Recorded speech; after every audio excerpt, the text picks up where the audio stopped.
अस्सलाम वालेकुम जी। आज ईद के लिए बहुत ही स्पेशल किस्म की एक खीर की रेसिपी मैं आपके साथ शेयर करूंगी। बहुत ही डिफरेंट तरीके से ये बनती है, तो चलें बनाना स्टार्ट करते हैं। खीर बनाने के लिए यहाँ पे मैंने बासमती चावल है आधी प्याली के करीब। इसे तकरीबन 1 घंटा पहले मैंने भिगो लिया था। तो अब मैं खीर इसकी बनाना स्टार्ट करती हूँ। यहाँ पे मैंने एक पैन ले लिया, उसमें ये मैं सारे चावल डाल दूँगी, पानी समेत इसको डाल दूँगी।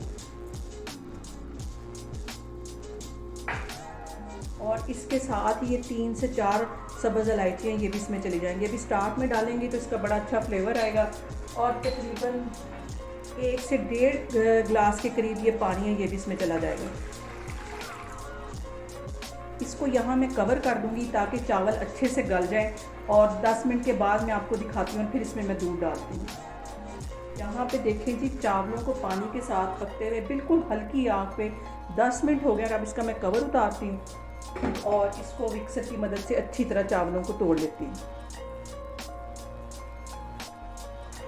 चावल अच्छी तरह गल गए और अच्छी तरह टूट गए, तो अब इसके अंदर मैं दूध डालूंगी। 2 मिनट के लिए मैं इसको ऐसे हिलाती हूँ, तो फिर मैं इसमें दूध डालती हूँ। अब इसको मैं अच्छी तरह हिला लेती हूँ और 20 मिनट के लिए बिल्कुल हल्की आग इसकी कर दूँगी। और दरमियान में मैं इसमें चम्मच भी हिलाती रहूँगी, कहीं खीर हमारी नीचे ना लग जाए। यहाँ पे देखें जी, खीर को कवर करके रखे हुए तकरीबन आधा घंटा हो गया। दरमियान में मैंने 2 से 3 दफ़ा इसमें चम्मच भी हिलाया है ताकि ये खीर हमारी नीचे ना लगे।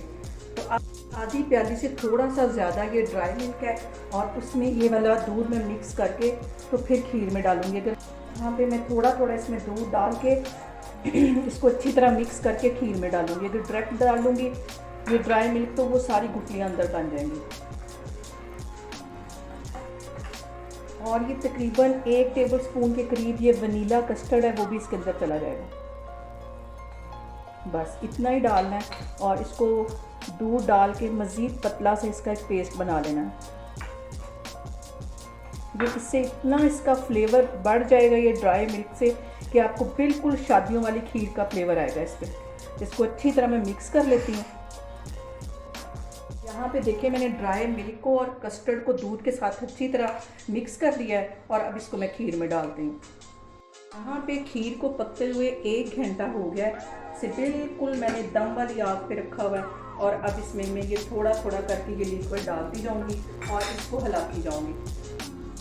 ऐसे आराम से डालती जाऊँगी, इसको हिलाती जाऊँगी। अभी इसमें मैंने चीनी नहीं डाली क्योंकि चीनी अगर हम स्टार्ट में डाल देंगे तो चावल भी नहीं गलेंगे और हमारी जो खीर है वो थिक भी नहीं होगी। ऐसे थोड़ा थोड़ा करके डालती जाऊँगी और इसको हिलाती जाऊँगी। तो सारे को मैं ऐसे डाल लूँगी। यहाँ पे देखें जी, खीर को पकते हुए तकरीबन 1.5 घंटा हो गया। बिल्कुल हल्की आग पे मैं इसको पका रही हूँ, इसकी आग मैंने तेज़ नहीं की। और यहाँ पे आके मैं आधी प्याली करीब इसमें ये खोया डाल दूँगी। खोए से इसका फ्लेवर बहुत ज़्यादा बढ़ जाएगा, तो इसको मैं इसे डाल के तो हल्की आग पे इसको भी साथ पका लूँगी। अभी मैंने इसके अंदर चीनी नहीं डाली। इसको अच्छी तरह खोए को मैं इसे हिला लेती हूँ, इसके साथ मिक्स कर लेती हूँ। आधा घंटा मज़ीद इसको मैं पकाऊँगी। और आप भी अपने मेहमानों के लिए इस पर लाजमी इस खीर को बनाएं, बहुत मज़े की बनती है ये। तो अभी मज़ीद इसको मैं हल्की आग पे आधे घंटे के लिए ऐसे ही पकाऊँगी। यहाँ पे देखें जी, खीर को पकते हुए तकरीबन 2 घंटे हो गए और मैं टाइम आपको बार बार इसलिए बता रही हूँ कि आपको अंदाज़ा हो सके कि इसे मैंने कितनी देर पकाया है। और अब यहाँ पे मैं आधी प्याली से थोड़ी सी ज़्यादा चीनी डालूँगी क्योंकि ड्राई जो मिल्क था उसमें भी मीठा होता है, खोए में भी हल्का सा मीठा होता है। तो अब मैं इसमें आधी प्याली के करीब चीनी डाल दूँगी। इसको अच्छी तरह मिक्स कर लूँगी। चीनी भी पानी छोड़ेगी। चीनी डालने के बाद तकरीबन इसे 15 से 20 मिनट में मज़ीद पका लूँगी क्योंकि चीनी भी पानी छोड़ेगी। तो अच्छी तरह ये जब ड्राई हो जाएगी, चीनी डालने के बाद मैं खीर को मज़ीद 10 मिनट पका लूँगी क्योंकि चीनी भी पानी छोड़ती है। तो वो अच्छी तरह ज़रा पानी उसका ड्राई हो जाए तो फिर मैं चूल्हा बंद कर दूँगी। इसको ज़्यादा गाढ़ा नहीं करना क्योंकि ये ठंडी होने के बाद मज़ीद ये गाढ़ी हो जाएगी। तो 10 मिनट बाद मैं आपको दिखाती हूँ।